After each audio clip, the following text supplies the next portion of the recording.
presente na atual direção e no presidente da mesa da Assembleia Geral, o gestor, que ainda não esclareceu se vai ser candidato, considera que a marcação das eleições de 9 de outubro aconteceu ao sabor dos resultados desportivos. Uma posição diferente da que assumiu em julho. Na altura, numa entrevista, disse que as eleições deviam ser marcadas o mais cedo possível. Agora, Noronha Lopes diz que a data de 9 de outubro não permite um debate alargado e esclarecedor e fala em falta de cultura democrática. Vamos agora para o mercado de transferências. O Benfica terá recusado uma proposta de 30 milhões de euros do Zenit por Rafa. O mercado russo fecha amanhã e o Zenit terá feito uma última tentativa junto do Benfica para a contratação do internacional português. Rafa é um indiscutível na Luz, é um dos habituais titulares do Benfica que Rui Costa fez questão de segurar no mercado de transferências. Rafa tem contrato até 2024 e uma cláusula de rescisão de 80 milhões de euros. David Luiz quebrou o silêncio. O central brasileiro, que foi alvo do Benfica no último mercado, deixou uma mensagem nas redes sociais. Diz que a cada dia surgem notícias falsas diferentes e mentirosos diferentes. Avisa ainda que cabe a cada um escolher no que quer acreditar. David Luiz esteve perto do Benfica, mas a direção de Rui Costa considerou os valores exagerados. O internacional brasileiro de 34 anos está sem clube desde que terminou o contrato com o Arsenal. Além do Benfica, tem sido apontado a clubes brasileiros, turcos e italianos.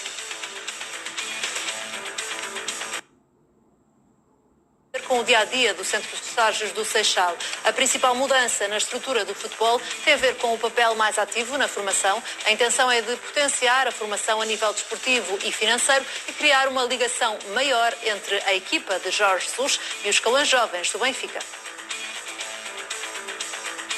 O Benfica exige 15 milhões de euros para libertar Jetson. O Galatasaray estava disposto a apresentar uma proposta formal de 10 milhões mais um valor por objetivos, mas segundo o jornalista italiano especializado em mercado, Fabrizio Romano, o Benfica terá exigido 15 milhões para vender o internacional português. Recordo que o mercado na Turquia só fecha na quarta-feira. Jetson está receptivo a voltar a jogar no clube no qual jogou na época passada por empréstimo. O jovem médio está insatisfeito com o pouco tempo de utilização na equipa de Jorge Jesus. Rui Costa mudou a política de empréstimos dos jogadores formados no Benfica. Ao contrário do que aconteceu na época passada, Florentino, Jota e Tomás Tavares foram emprestados neste mercado de verão com opção de compra. Florentino foi emprestado ao Getafe com uma cláusula de 10 milhões de euros, Jota ao Celtic com 7 milhões e meio de euros de opção de compra e Tomás Tavares ao Basileia com uma cláusula de compra de 5 milhões. Os três jogadores não contavam para Jorge Jesus e podem ser vendidos no final da época por um valor muito inferior aos das cláusulas de rescisão. Nos três casos, o Benfica ficou com 50% do passe dos jogadores. Adel Taarabt apanhou um grande susto ao serviço da seleção marroquina. O médio do Benfica já voltou a Marrocos depois dos momentos de tensão vividos ontem na Guiné-Conakry. Taarabt integrava a comitiva marroquina e teve de ficar retido no hotel devido à tentativa de golpe de Estado naquele país. Viveram-se momentos de tensão com tiros entre grupos armados e forças de segurança. A FIFA decidiu adiar o jogo que estava previsto para hoje. Gabriel pode ser emprestado ao Rostov. O 13º classificado do campeonato russo está interessado em fechar negócio com o Benfica. O processo não é fácil porque as inscrições na Rússia fecham já amanhã. Recordo que Gabriel foi completamente afastado do plantel de Jorge Jesus. O médio luso-brasileiro é obrigado a fazer horários diferentes da equipa. Se o Benfica treina de manhã, Gabriel treina à tarde e vice-versa. Gabriel terá sido afastado por Jorge Jesus devido à falta de empenho nos treinos. Já no Sporting, destaque para Pablo Sarabia, que está a dar nas vistas na seleção espanhola. O extremo esteve em destaque ao marcar um dos golos da goleada por 4-0 frente à Geórgia. O reforço do Sporting chega a Lisboa na próxima quinta-feira. Pode ser opção para Ruben Amorim no clássico. Os adeptos estão entusiasmados com a contratação do espanhol, que foi envolvido no negócio de Nuno Mendes com o Paris Saint-Germain. O extremo vem por um ano de empréstimo. Os salários do jogador de 29 anos vão ser pagos pelo clube francês. Sarabia recebe 3 milhões e 800 mil euros limpos por época. Rodolfo Reis aponta o dedo às dispensas dos jogadores do Sporting das seleções antes do Clássico. No programa Golos de ontem, o comentador da CMTV usou a ironia para falar do facto de Ruben Amorim poder contar com 4 titulares na preparação para o Clássico. Rodolfo Reis fala num deus da sorte sportinguista, usa ainda a expressão dói-dói para se referir às lesões de Pedro Gonçalves, Gonçalo Inácio e Coates. Questiona ainda o silêncio do Futebol Clube do Porto e do Benfica sobre as dispensas dos jogadores rivais. São declarações que lhe vamos mostrar mais à frente neste Pé em Riste. Estava a referir-se Rodolfo Reis a Coates, Gonçalo Inácio e Pedro Gonçalves, que devem estar aptos para o Clássico. Os 3 jogadores foram dispensados das respectivas seleções devido à lesão, mas devem recuperar para o Clássico com o Futebol Clube do Porto. Coates não foi à seleção uruguaia devido a uma lesão no joelho direito. Gonçalo Inácio falhou a oportunidade de se estrear pela seleção portuguesa por ter apresentado queixas na coxa esquerda. Já Pote foi dispensado pela equipa médica de Portugal devido a uma inflamação no pé esquerdo. Os problemas físicos mantiveram os 3 jogadores no centro de treinos de Alcochete, onde têm feito apenas tratamento. Assim sendo, Sérgio Conceição parte em desvantagem para o Clássico com o Sporting no próximo sábado. O técnico do Futebol Clube do Porto está sem 14 jogadores internacionais. Pinto da Costa já deixou claro no texto que assina na revista Dragões que o Porto se sente lesado por ter de ceder jogadores às seleções nesta altura. Já do lado do Sporting, só 4 jogadores estão a serviço das respectivas seleções. São eles Palhinha, Tiago Tomás, Ugarte e o mais recente reforço, o Sarabia. O Clássico é já no próximo sábado, no estádio José Alvalade. Zaidu vai ficar no Futebol Clube do Porto. A notícia é do Jornal Record. Nos últimos dias, o lateral nigeriano foi associado aos turcos do Fenerbahçe. A equipa treinada por Vítor Pereira queria o jogador do Porto por empréstimo com opção de compra, mas o negócio não avançou porque a Gestifut, empresa que representa o jogador de 24 anos, considera que uma mudança não seria positiva numa época em que vai jogar na Taça das Nações Africanas. Assim, Zaidu vai ficar no plantel do Futebol Clube do Porto e lutar por oportunidades. Tem agora a concorrência de Wendel, Manafá e ainda de Marcano, que já jogou na lateral esquerda. Tony Martínez diz que o lugar do Porto é o de campeão nacional e realça que é esse lugar que os Dragões querem voltar. Em entrevista à rádio espanhola Cadena Ser, o avançado de 24 anos avisa que o jogo em Alvalade no próximo sábado vai ser muito difícil. Lembra ainda que o Futebol Clube do Porto fez uma grande campanha na Liga dos Campeões na época passada e diz esperar que este ano a equipa, no mínimo, repita esse desempenho. Ainda assim realça que o principal objetivo do Futebol Clube do Porto é conquistar o campeonato. Sobre o bom momento que atravessa, Tony Martínez diz que tem tido a confiança de Sérgio Conceição e que está a mostrar serviço. O avançado espanhol soma 3 golos em 4 jogos desta época.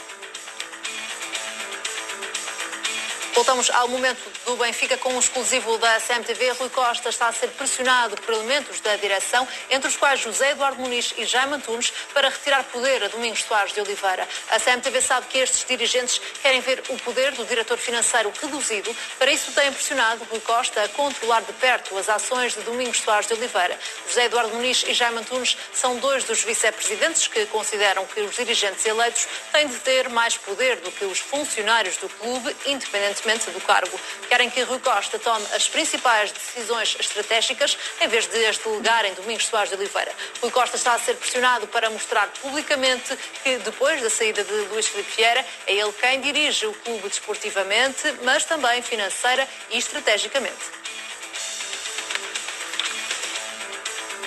É com este exclusivo da CMTV que vamos dar início ao debate no Pé em Riste. Estão comigo, como sempre, às segundas-feiras, o António Salvador, o André Pinoz Batista e o Aníbal Pinto. Hoje, a partir dos estúdios da CMTV do Porto. Uma boa noite aos 3.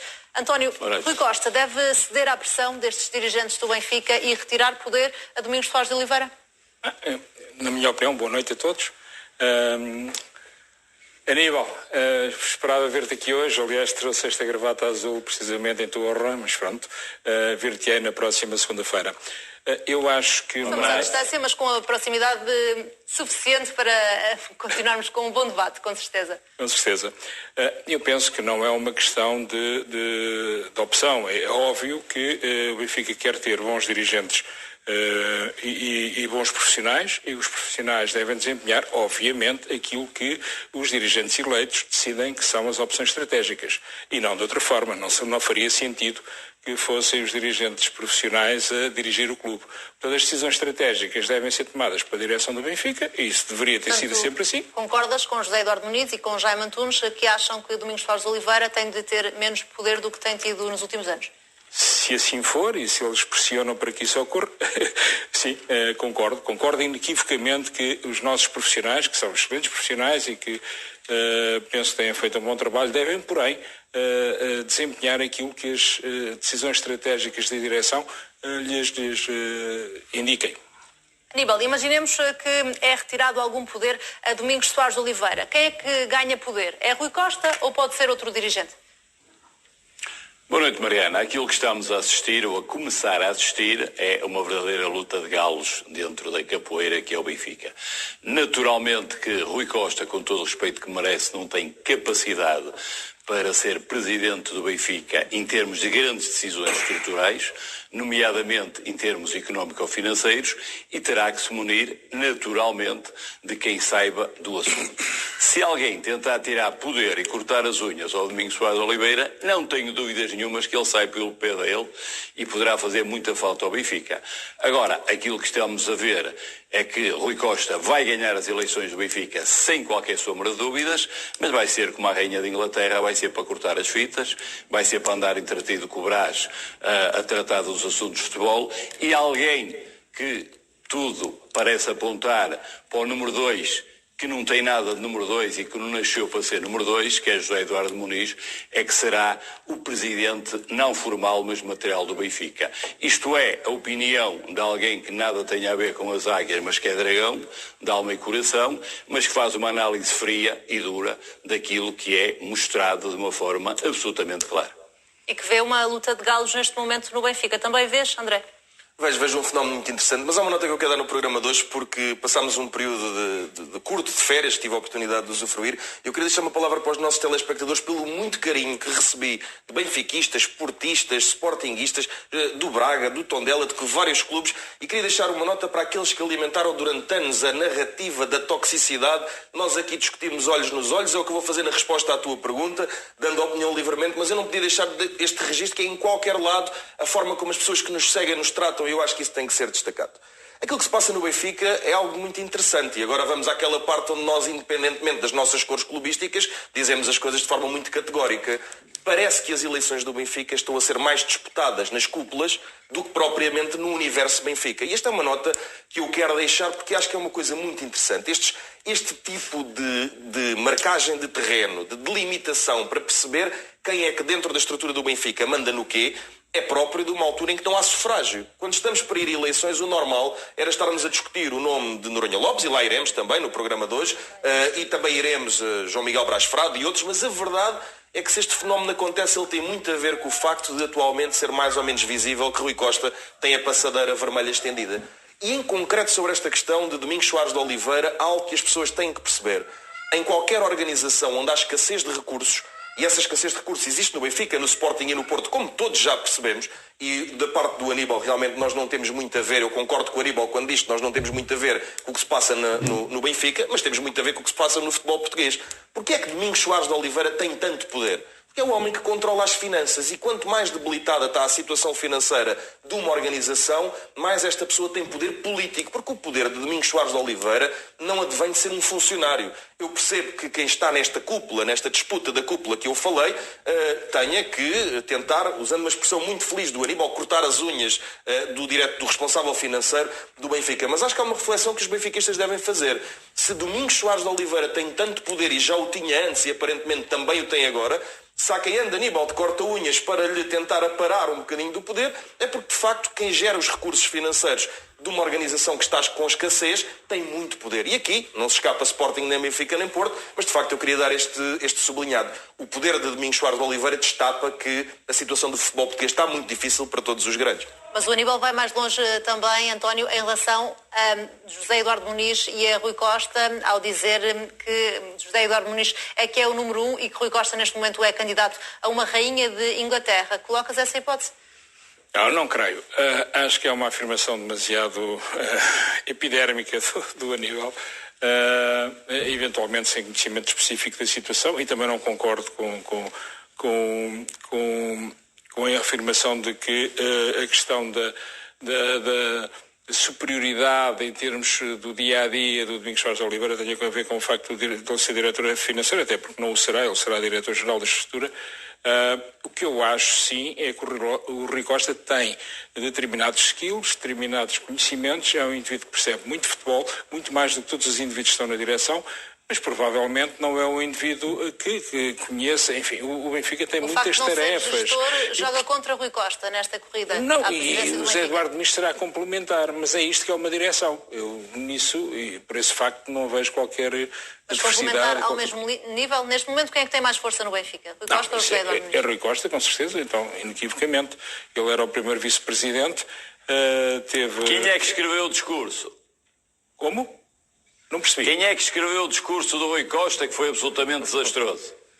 Aníbal, desculpa lá, isso são conversas de vizinhos lá do prédio, eu não vou entrar nessa coisinha, não é? Que Rui Costa não aceitou na altura e que depois foi debatido por todos esse discurso e acabou por ser escrito pelo próprio Rui Costa. Isso foi o que nos disse na altura Jaime Antunes em direto aqui na CMTV, quando falou pela primeira vez, e na altura até foi o primeiro vice-presidente a falar depois da saída de Luís Filipe Vieira. Mas nessa altura disse também, já agora Jaime Antunes, que não era uma marioneta Rui Costa. Nesse momento há um pouco essa ideia, essa suspeita a pairar sobre o presidente do Benfica, ou não, António? Não, eu prefiro muito mais uma direção com diferentes capacidades e com diferentes áreas de funcionários do que uma direção em que apenas, como era até aqui, haja um rei e senhor, que é o presidente, e depois uma estrutura profissional que faz o que o rei e senhor diz e não liga a ninguém do resto da direção. Eu prefiro que haja uma direção funcional, uma direção que trabalhe em conjunto, que explorem as áreas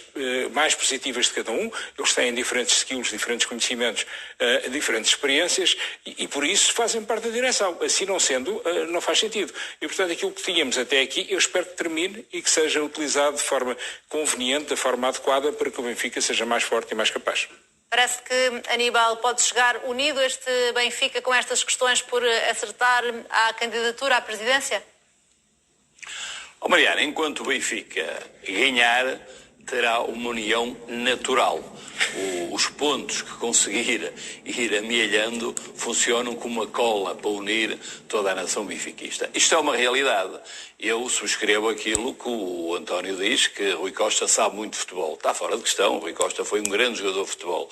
Mas o Rui Costa já sabia muito de futebol quando estava à frente de futebol e os resultados do Benfica foram absolutamente desastrosos. Aliás, convém dizer o seguinte, o Benfica neste momento está numa senda vencedora, o Rui Costa, de forma completamente habilidosa, não sei se por autoria própria ou a mando de alguém, marcou as eleições para 9 de outubro, coisa que não anunciou, por exemplo, em junho, quando ele se apresenta a dizer eu sou o presidente do Benfica, e o primeiro discurso que faz era para ficar, depois como houve toda uma condenação e toda uma crítica transversal, ele teve que emendar a mão e foi anunciando eleições que se previam para o fim do ano. E, portanto, quando o Benfica, quando ele já sabia as datas, nomeadamente o fecho do mercado, e, portanto, os dois grandes objetivos, isso foi sinal de responsabilidade, diga-se a bem da verdade, mas ele já sabia quando é que fechava o mercado, já sabia quando é que se decidia se o Benfica é a Liga dos Campeões ou não, e poderia e deveria, em julho, dizer as eleições vão ser logo em outubro, coisa que não disse. E, portanto, disse agora que lhe está a correr de feição. Agora, o Benfica tem tido bons resultados, mas também diga-se em bono da verdade.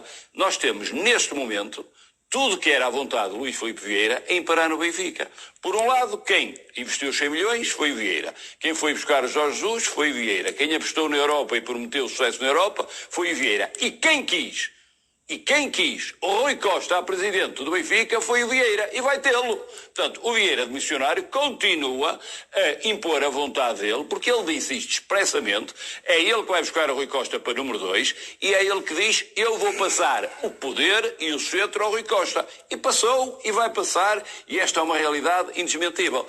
Agora, O Benfica vai ficar unido enquanto ganhar. Eu continuo a dizer rigorosamente aquilo que disse, que é: o Rui Costa não tem conhecimentos. O saber muito de futebol não é suficiente para gerir um clube com a dimensão do Benfica. É preciso, e perdoem-me a expressão, malandrice. Eu tenho sérias dúvidas que o Rui Costa tenha a malandrice para ser presidente do Benfica. E, portanto, ele vai ter que se escusar com alguém, e eu continuo a dizer, com todo o respeito que ele merece, e foi um grande jogador de futebol, que aquilo que tenho visto é um Rui Costa a cortar fitas. Agora anda de mão dada com o Brás, a tratar dos assuntos de futebol. Antes não tratavam, a formação já não era tratada pelo Rui Costa. Se não é, devia ser ele, porque era ele que tinha essa incumbência e esse poder. Vamos aguardar. Também questionas, André, se Rui Costa tem o que é preciso para ser presidente do Benfica, nomeadamente alguma malandrice, que é a opinião do Aníbal? Eu já percebi que há aqui uma ideia de que o Rui Costa é uma pessoa naif, é uma pessoa impreparada. Não me parece que o Rui Costa, que esteve... Não se pode fazer as duas críticas a Rui Costa e elas viverem juntas. A ideia de que Rui Costa tem responsabilidades porque esteve na direção com Luís Filipe Vieira, e isso ser uma crítica a Rui Costa não pode depois andar de mão dada com a ideia de que Rui Costa não tem malandrice, citando o que diz o Aníbal. Das duas, uma, ou o homem teve responsabilidades porque esteve na direção de Luís Filipe Vieira, ou então o homem não sabia mesmo do que se estava a passar. Agora, eu tenho ouvido estas duas coisas, elas não podem conviver as duas, e sinceramente eu não acho nem que Rui Costa seja assim tão distante daquilo que foi a gestão do vieirismo, mas também não acho que Rui Costa seja, desculpem uma expressão, nenhum aprendiz, não chegou ontem a funções dirigentes.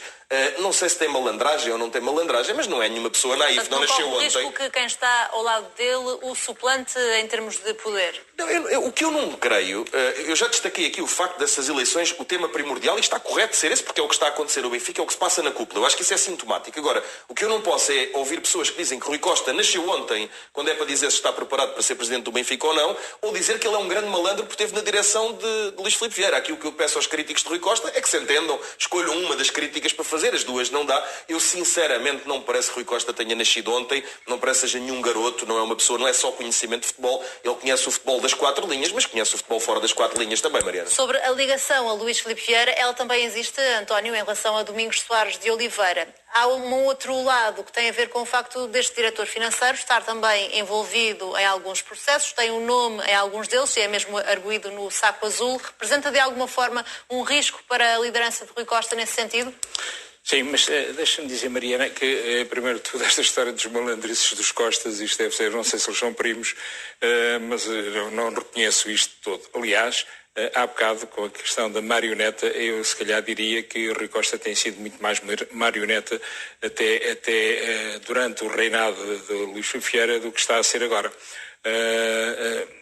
Eu lembro-me perfeitamente. Era marioneta de Luís Filipe Vieira e deixou de ser. Mal fora. Não, era eventualmente